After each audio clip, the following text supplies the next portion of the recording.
Hello hello ma team gourmande, j'espère que vous allez bien. Je vous retrouve aujourd'hui pour une nouvelle vidéo. Il s'agit du pain façon Tangzong. Alors, qu'est-ce que c'est? C'est une méthode de préparation traditionnelle japonaise très simple qui permet d'obtenir des pains au moelleux incomparables et qui se conservent très bien. Donc c'est très facile. Dans un premier temps, il va falloir faire le Tangzong la veille de préférence. Donc pour ça, il vous faudra 125 g d'eau qu'on met directement dans le bol et 25 g de farine. On se met sur balance tout simplement. Ça équivaut à peu près à une grosse cuillère à soupe.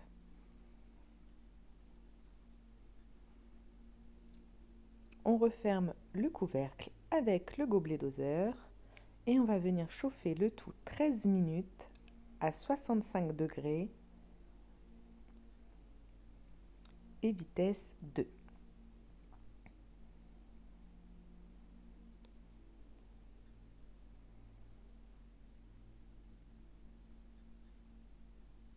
Donc c'est magique.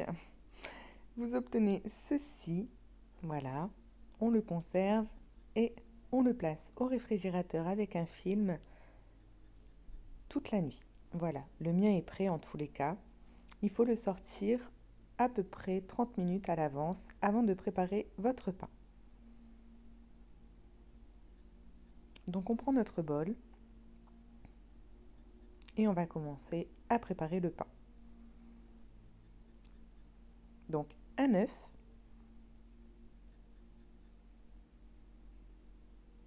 125 g de lait,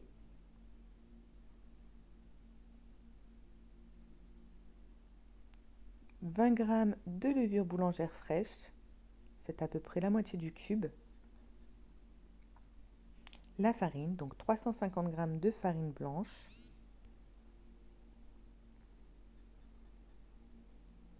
cette recette est très rapide et très simple à réaliser, notre tangzong, donc la préparation de la veille.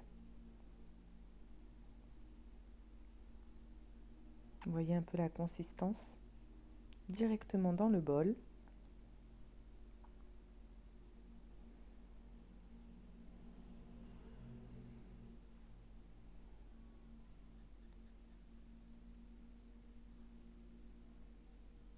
Et ensuite, on va y ajouter 50 g de sucre en poudre avec une cuillère à soupe de lait en poudre également. Là, pour ma part, c'est du lait en poudre entier de la marque Régilet. Vous trouvez ça dans les rayons à Carrefour ou Auchan. Et une pincée de sel.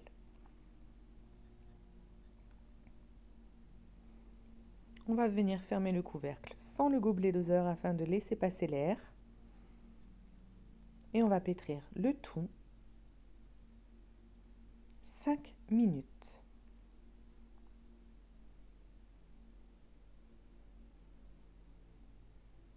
C'est parti.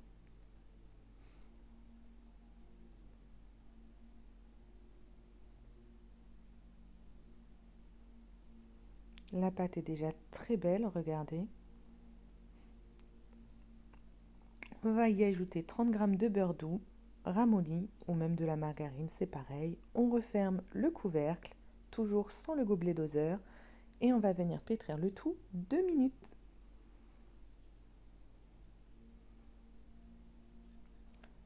L'on obtient une très belle pâte, alors très simple, hein. On enlève le socle, les lames, on met ça sur le tapis, la roule-pâte de chez Guy de Marle qui est très très pratique quand on a une pâte très collante. Là c'est le cas. Vous faites une boule très rapidement, le mieux possible, sinon sur un plan de travail fariné si vous n'avez pas la roule-pâte. On met ça dans un bol et on laisse pousser 1 heure. Au bout d'1 heure, notre pâte a bien poussé. On huile nos mains, ce sera plus facile pour travailler la pâte. On va former une boule qu'on va diviser en 3 pâtons.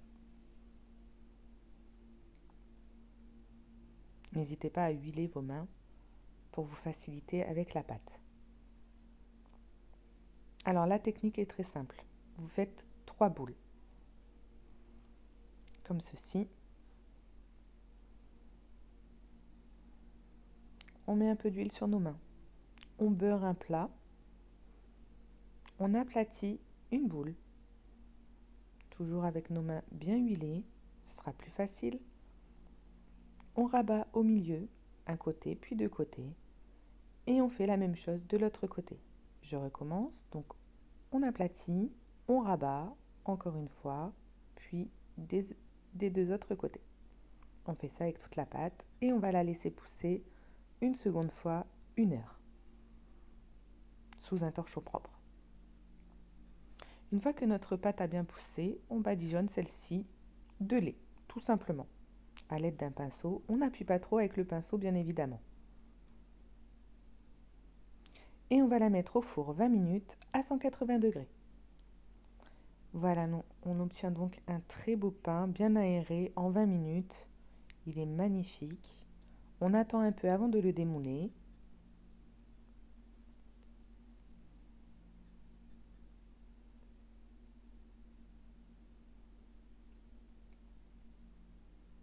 La pâte est magnifique. Je vous montre de plus près la brioche, le pain brioché à la mie de coton. Je vais vous montrer d'ailleurs l'intérieur, c'est juste sublime. Cette technique, vous pouvez également la réaliser pour faire des pains burgers par exemple, ou autres, même des pitchs. Regardez. La mie est filante à souhait. La brioche fume encore.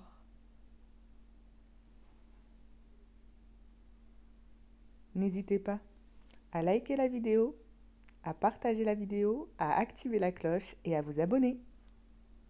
Bonne journée et à très bientôt!